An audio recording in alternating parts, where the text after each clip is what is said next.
Hi guys, George Glinsky here from Toe the Line, joined today by Mark Roars. Mark, how you doing, my man? Not too bad, mate. You alright? Yeah, perfect, man. I see in the background that isn't Bournemouth. You're in south of France. How's that Yeah, going for you? look at that. Look at that. Wow. Training's going well out there. Is it a foreign camp, I assume? Yeah, I'm out in France. Obviously, it wasn't planned. It was actually planned. It was a holiday. It was a gift from Vicky's parents. Oh, brilliant. With a baby reveal gift. So, but obviously the John Vance fight got offered to me, and I didn't want to take 10 days out with me training. So everyone we sort of mucked together. Friends, family, that to get me out here and my team out here to carry on pushing and training. Yeah, they made it happen. So I'm very thankful for that. And here we are. It's the start of it, start camp, shall we say? Yeah, you just mentioned there the baby on the way. A lot's changed since we last spoke. Yeah, 100%. Yeah, of course it has. Yeah. So 15 weeks. Is it left? 17 weeks, mate. 17 weeks. Another world champion will be born. And it's a boy as well. A little boy, yeah. So it was made to happen, wasn't it? Perfect, perfect. So let's talk about fighting. Obviously, the next fight, Joe Vance, BKB 23. It's been a long time since we've last seen you. How are you Yeah. feeling? Yeah, to be honest, I feel great, mate, at the minute. Mentally, I'm in a hell of a better place. And for me, that's boxing. You've got to be in a strong place in your head mentally. Uh, 20% physical, mate, 80% mental. It's a game of chess in there. And the way I am now, I'm going to checkmate anyone that's going to be put in front of me. Definitely, definitely. And, well, Hubert Given was the last outing. It didn't go to plan. How have you recovered from that? Because it was a difficult performance. It was hard to swallow. Yeah, it's a tough one. Look, full credit to Kevin. I'm not a sore loser. He turned it around, didn't he? And he done what he had to do to win. But listen, he had to cheat to win. He had to hold my head. He had to put in bad blows. But if that's what you got to do, and you can walk away and you think you done me, then more for you, because I hit him with a left hook. I hit him with a left hook that I could have put him away. I could have put him to the floor, and I didn't want to. I went in there wanting a fight. I didn't give a shit about a win, and it shouldn't have been like that for me. This was a massive opportunity for me. I should have gone in there, landed that left hook, and blown him over with the right hand, and it just didn't happen. I stood back and I wanted a fight, and yeah, the fucker broke my eye socket. Yeah. I started to lose vision. I couldn't see at the start of the second. So, do you know what? To even do another round of just flying through the motions, that's exactly what happened. But anyway, like I say, more. I wish him well. I wish him well. But Smudger Smith's going to come in and put him down and put him away. So it doesn't matter. Smudger would do the justice for me. I was going to ask what your prediction is, but I assume that is the prediction. Yeah, Smudger all the way. Don't get me wrong. It's not no fight's easy, and it is bare knuckle. You are one shot away at any given time of being knocked out. So, but you know what? I know how hard Smudger trains. He's waited a long time for this. I know what this means to him, and yeah, Kevin's got no chance. As long as Smudger goes in there with a game plan, don't do what I do, and let it all go last minute. He's going to go in there with a game plan, and he's going to make him look stupid, and he's going to come away prize fighter winner, and he's going to be 10 grand up. What do you feel went wrong in that fight? Because as I say, the first round was some of the best boxing I've seen from yourself. You wobbled him hard, you kept him at range, and you boxed beautifully. What went wrong from 2 to 4? Even that first round, look, I was boxing well, but Yeah. I wanted to fight. I wanted to fight. So when I rocked him and I saw his legs go, I stepped back. I thought, no way are we ending this fight now. Like, fuck, I didn't fucking train like this to end this in this round. But, I just sort of, I wanted to fight. I was in a bad place. I was punishing myself in there in a weird way. Yeah, listen, it all went out the window on the night before. I was meant to have my kids with me. They was going to walk out with Lee Selby, was going to walk us all out. And when I turned up at the school and my kids weren't there, my heart sunk, mate. My heart sunk. And do you know what? Fuck it. Mentally, I'm getting battered here. So physically, that's what physically fucking give it to me. Give it to me, and that's what happened. That is what happened, really. The only one to blame was me in that fight. Training went well. Put the work in. Physically, I was in great shape, but mentally, fuck me, I was 10%. I weren't there.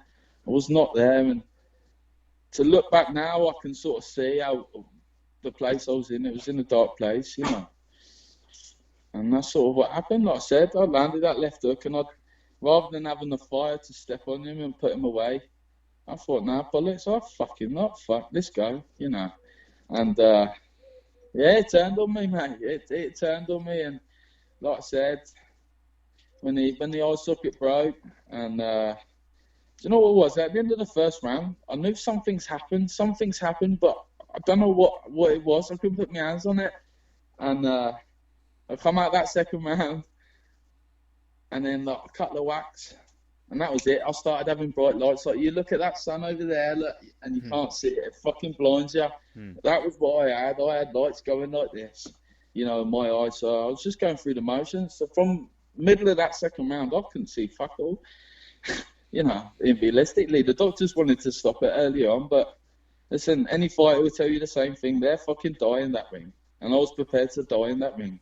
In hindsight, it was the right decision. I was quite lucky that the doctors did stop it. Steve did stop it, because in reality, I probably would have, that's how I would have carried on, And I was punishing myself. Look, I was eating shots for breakfast with no fucking milk and sugar on that. And, Hubert Gavin, listen, he didn't fucking make that weight. He did not fucking make that weight. Yeah. Not that it matters to me. But he didn't make that fucking weight. He cheated there. And he cheated in the fight. Listen, that bloke's had one fight through this, and he's got through to the final, So he's had an easy ride. But that will end, and Smudger will end that for him. I was going to ask about weight. Smudger seems to sort of concur your point there. What exactly do you feel happened at that weigh-in? Well, basically, he jumped on the scales, fucking naked. Twice he failed, yeah? 10 minutes he's disappeared to. Now, correct me if I'm wrong, if there's a sauna in that next room or whatever, then whatever, yeah? 10 minutes he coming there. Before he jumped on them scales again, he was fucking drinking fluids. So I thought in my head, that's brazen. That's fucking really brazen. And he jumped on them scales, and there was a little fucking to do. Yeah, I tried getting to them scales, and I couldn't get anywhere fucking near them. And then Jim come over to me and said, yeah, he's made the weight. So no one saw the weight. And do you know what as well? When obviously we had the face-off, I was in tracky bottoms. I think he was in tracky bottoms. I remember them scales saying 77 kilos, yeah, right, or something like that. And he was in pair tracky bottoms. So don't tell me those trackies weighed fucking 2 kilos, or whatever. But it doesn't matter. I'm not a sore loser. Listen, the people that saw them scales know, and that's that, innit? Do you know what I mean?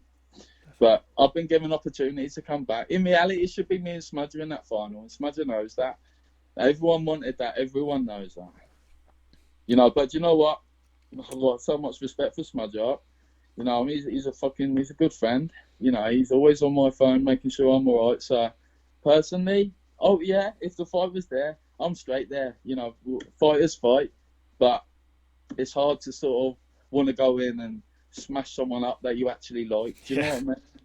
Yeah. It's sort of one of those, isn't it, really? So, but I'm sure if it come down to it and we had to do it, then game on. Smudger would be game, and I'm very much game. And if Cuba doesn't make that weight in October, then fucking boom, I'll get that call. I'm there, and we'll have it. You heard it here first. Well, it makes sense. I mean, he beat Tony Lafferty. That fight comes to me. There's no one else, Yeah. That fight should come to me. In fact, I know there was a meeting after our fight, and or whatever else, So, in fact, Hubert shouldn't even be there. It should be me, but like I said, it's not. And I have another fight to focus on, and that's what I'm doing. Exactly, 100%. So, a lot's changed in terms of training, in terms of camp. You've got a new coach now. What are you doing differently from your last fight? I'm training every day, 3 times a day. Wow. Yeah. I'm putting the work in. I used to train hard, don't get me wrong. I did train hard. I'm not training like I do now. Everything's proper. I'm eating right. I mean, I would eat what I want. I had no diet. I was eating a cheesecake every day. To make the weight, you got to think this prize fighter was 71 to 74. I'd be lucky if I could even make 72. How I made it over 71 that morning, I'd done 2 litres. I had a fry up at the Travel Lodge, at Docklands Travel Lodge. I had a full on fry up in the morning, a coffee and an orange juice. And then I had 2 bottles of water. I put on 2 kilos of body weight. And that's what got me over to the 72. 73 I was, you know. But you know what? After that fight, in the ring, when I got in that ring, I was about 70 kilos. Yeah. You look at Kevin, he definitely had some fucking rolls on him. He had more rolls on him than fucking Asda's Bakery. And do you know what? He was 80 plus kilos.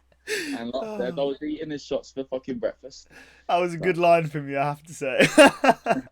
Mate, I'm learning. This is all it. This is all part of the game. So that's it. Oh, you wouldn't know. If you look at our first interview together, my first interview in the game, I was sat there shaking, holding the mic. You were there.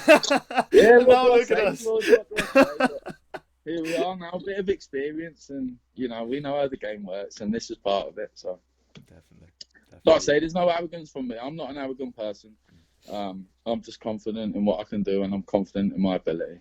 And if I can do what I have in 5 years that I've been boxing, then I'm doing it right now.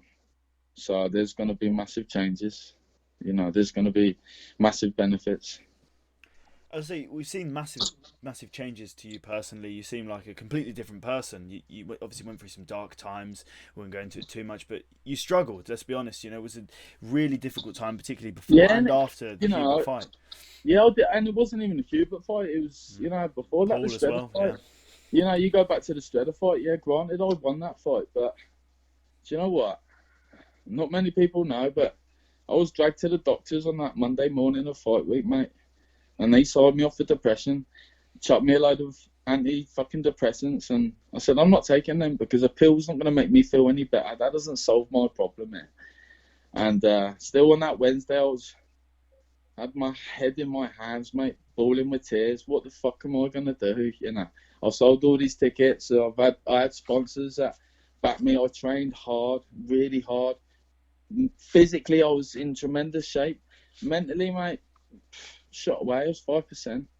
You know, there was days leading up. There's, you know, weeks and 3 weeks away from that fight. I was in a place where I didn't want to be around here anymore. You know, I wasn't seeing my kids, and things were tough, mate. I live for my kids, and without them, what have I got?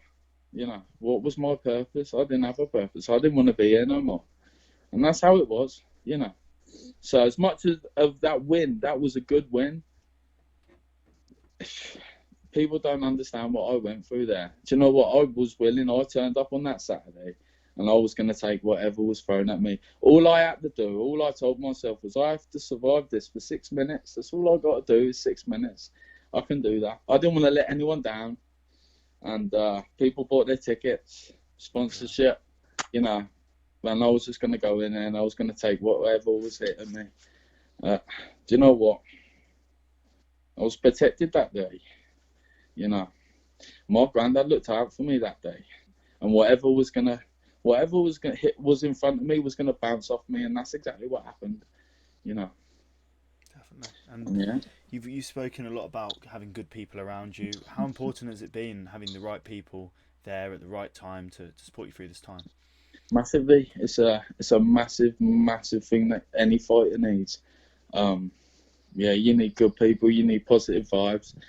Get rid of all the negative, and that's what I've done. You know, all the negativity's gone. Do you know what I mean? And I'll say, look, you know, I've lost people, mate. That meant the fucking world to me. It meant everything to me, in fact. And that's a hard pill to swallow. But do you know what? They're quick enough to shut a door on me, on a thing they know fuck all about. Then, yeah, you weren't real to me. You're not someone that I need in my life. So I'm glad whatever happened. Yeah, because I found out who the real people are. And the people that have stood around me now are the people that mean everything to me. there was all these other people that were around me at that time. There was a reason why they was around me at that time. And that's that. It's a beautiful Lesson learned. Keep the circle small. That's it, isn't it? Don't let no one else know your business, basically. Yeah, that's a beautiful closing line, and we'll finish off with sponsors and thanks. Who have you got to thank? You can mention those people, the sponsors. Who have you got to thank? Everyone, to be honest. My family, my in-laws, making things happen out in France. They got me a punch bag out here, so camp could carry on the way it was, friends, family, everyone at Oak Ridge Stables, and just my close friends. Everyone knows who they are. My missus, everyone knows who they are. So, all my sponsors, Feel Good CBD. Look here, look. I don't know if you can see that. Can you see that? Yep. Yeah, Feel Good CBD. I actually come off a horse, George. What, 3-4 weeks ago? I've seen, quite an impressive recovery. Yeah, do you see my back? Right, do you know what? This thing wasn't healing for shit, and this Feel Good CBD give me some cream, and do you know what? 2 days, mate, that thing was healed. So and they've jumped on board to be a sponsor, so a massive thank you to them. Really appreciate that. Also, he done my clothing. Look, you see, all my clothing. So he really is a top guy. Also, Green Roof, Lookham Riding Centre as well for sponsoring me, and my kids and my girlfriend. Perfect. And my team around me. Mark, I have to say, it's been an absolute pleasure, as per usual. The first interview I ever did, and now it's my most recent. Appreciate you, my man. Nice one. Thank you, Cheers, George. buddy. Take care.